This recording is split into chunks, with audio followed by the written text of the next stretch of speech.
Hi, I'm Dave Epstein. Welcome to this edition of Growing Wisdom. Today we're going to talk about winter interest in the landscape.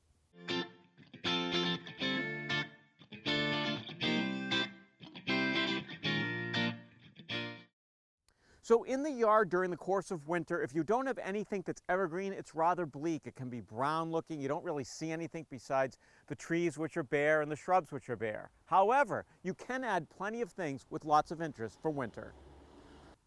So I'm just going to take you around certain places in the yard and we'll visually show you some of the things that I really like to put in the landscape. Some of these things I like because they have a blue tinge or a very different green or yellow or even a burgundy. Some of them are interesting because of the bark. For instance, let's start with Stewardia. Stewardia tree loses all its leaves, but the bark's really interesting. It almost has this molten look to it and these different colors. So you can see how the bark really would look nice in the middle of winter. Some of the pines are interesting because of the variegated needles. You've got yellow and green needles on one needle, and that's interesting and really looks cool in the snow.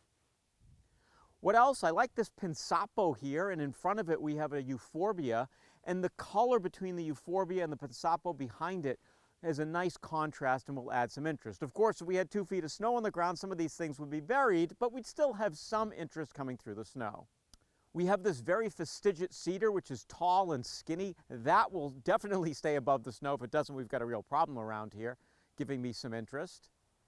Then we've got this Chamaecyparis, which has a real bluish tinge to it. It's fairly high. This will stay above the snow, and it looks really nice in the deep cold. Of course, another thing to add to your garden are bird feeders, because when you add the bird feeders, you get the birds, and that's movement, that's life, and that's wonderful to have in the middle of the winter. For zone 6 and higher, Mahonia is a nice plant during the winter. In my yard, the flower panicles come out, but they often get blasted by the cold in early spring. However, the fact that it's evergreen looks really nice. And speaking of flowers, this Pieris already has its flowers on it. And how wonderful is that to see this sort of pink color hanging out all winter long.